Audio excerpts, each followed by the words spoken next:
tous et bienvenue dans ce premier vlog concernant la review des chapitres des Prisonniers du Rêve. Pour ceux qui ne le savent pas, Les Prisonniers du Rêve est un manga autopublié indépendant fait par ma personne.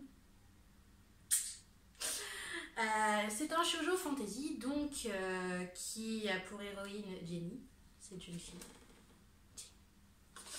et qui porte donc sur la magie, sur la romance, sur l'aventure, sur l'école de magie, etc. etc. Bref, tout ce qu'on aime pas. Pourquoi j'ai décidé de faire des reviews de ce manga alors qu'il y a déjà des chapitres en ligne sur Tapastic, wink wink wink wink wink wink. Le lien sera dans la description pour la lecture en ligne gratuite. Wink wink wink wink wink. Pourquoi j'ai décidé de faire des reviews? Parce que 31 pages pour un seul chapitre, ça reste quand même assez court quand on a plein d'idées et plein de choses à raconter sur cet univers qui est un univers donc, que j'ai créé de A à Z en me servant bien sûr de tout ce que j'aime dans la vie.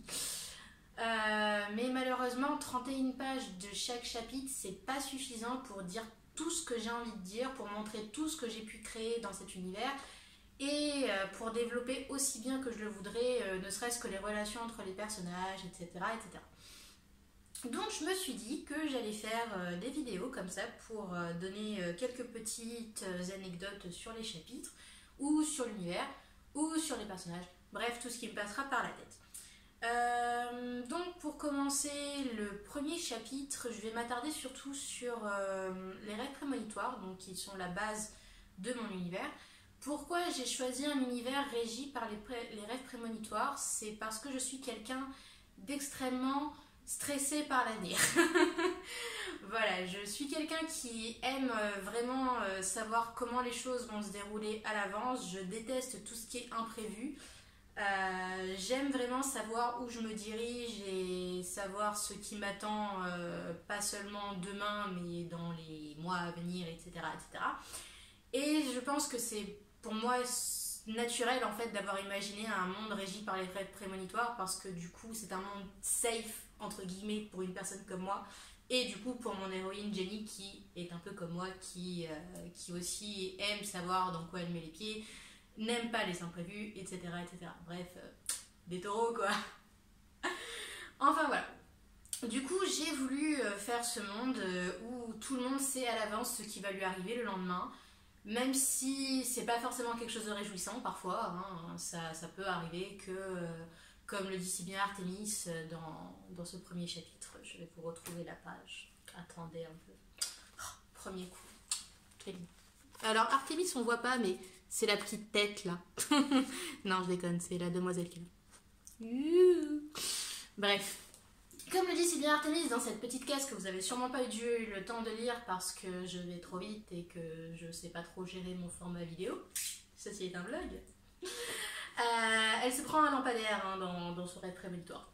Voilà, c'est cool, tu te réveilles le matin et tu sais que tu vas avoir une belle bosse sur le front à la fin de la journée.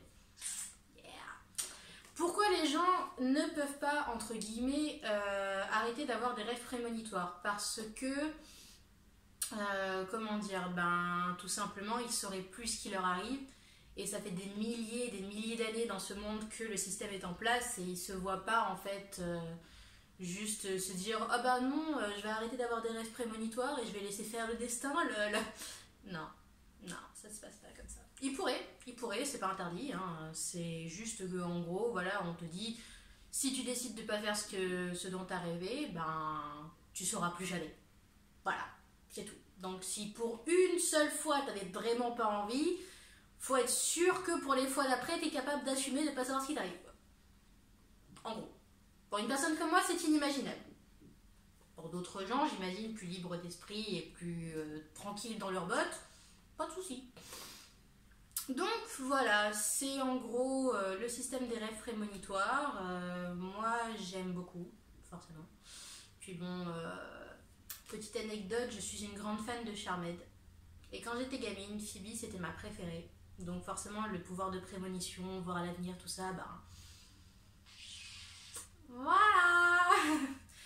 Forcément, quand on est auteur, on s'inspire un peu de toutes les choses qui nous passionnent, toutes les choses qui ont façonné notre goût de la lecture. Moi, j'étais une grosse dévoreuse de livres quand j'étais gosse et ça continue.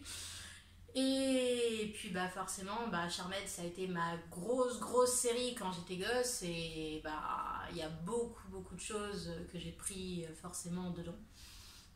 Dont les rêves prémonitoires, du coup. Même si c'était pas vraiment des rêves prémonitoires dans Charmed, mais peu importe. Voilà, je sais pas si je dois continuer ou non cette vidéo. Il reste combien de temps? Il reste un peu plus de 5 minutes.